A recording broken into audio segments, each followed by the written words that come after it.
เอาได้เบิร์ดสบายเลยเห็นเบิร์ดทุกคนสบายพักกับบ้านที่นัดโอ้เห็นกระจ้า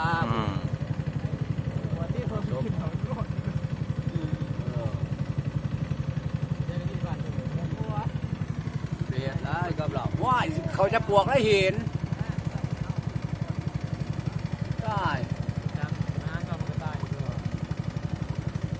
จุดคนก็ใส่หอดเกิบนะใส่บ่ได้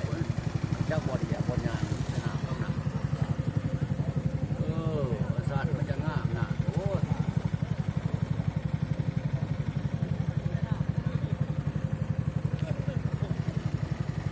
ถ่ายเขาวิดีโอเลยบ่อาจารย์นั้นยังถ่ายเอาไงมาจะพูดไงเรื่องอะไรได้อีกมาลัดกันเนี่ย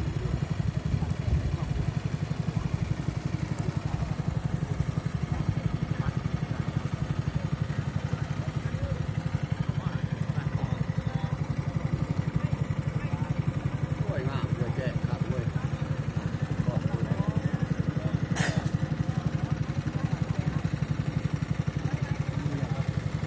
ว่ามาทั้งหลังที่ผมเอาทั้งหลังผมคนนาผมรับหลังเห็นบอกเขาบอกมวยทั้งนี้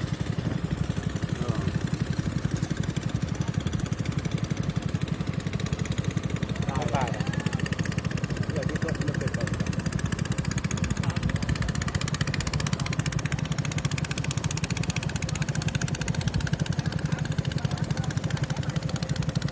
ไปจะไปฆ่าอยู่ไม่ไป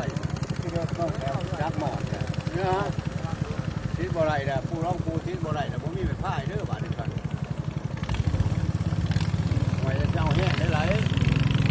พอเรานี่ที่ไม่เห็นไป บักคอยเขาได้แหงบืนเพื่อมอนน้ำไหลเป็นไหลหรือไหลอยู่นี่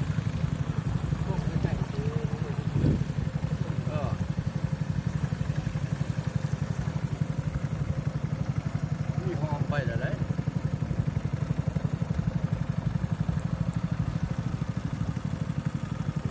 ไปหอมนึงวะขึ้นหอมนึงวะพูดยีดทั้งหมดเลยจ้ะมันแอบเพื่อนี่นะ บักคอยที่เห่า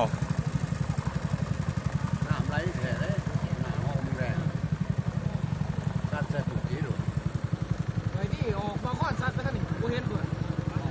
ไว้ก็บอกเขาก่อนคนมาแรงไม่ขนาดมาข้อนออกไปทางนักเขาพี่ไม่จะเข้าเพื่อจะเป็นเข้าไปนี่ก็เขา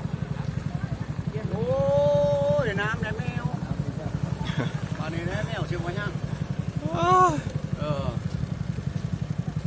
นี่ไปก่อนละปูเห็นข้าวเดียวเนาะเขาบอกหวานน้ำเด้อเอาเพิ่นตัวท่าน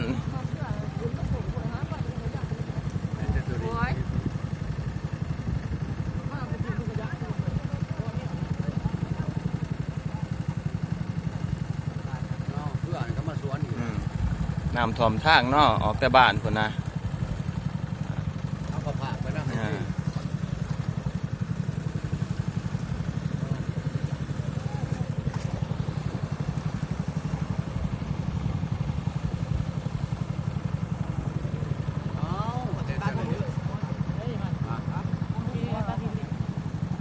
ตัดโคกไปปีเจริญแต่มันอีกกันได้ไปจับตัวต่อตัดสุดๆนะ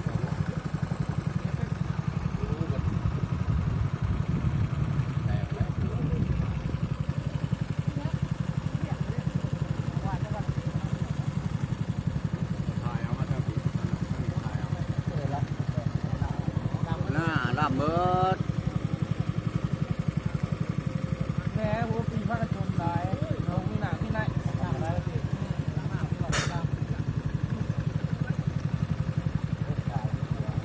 เพื่อคนเขาเมืองนะผม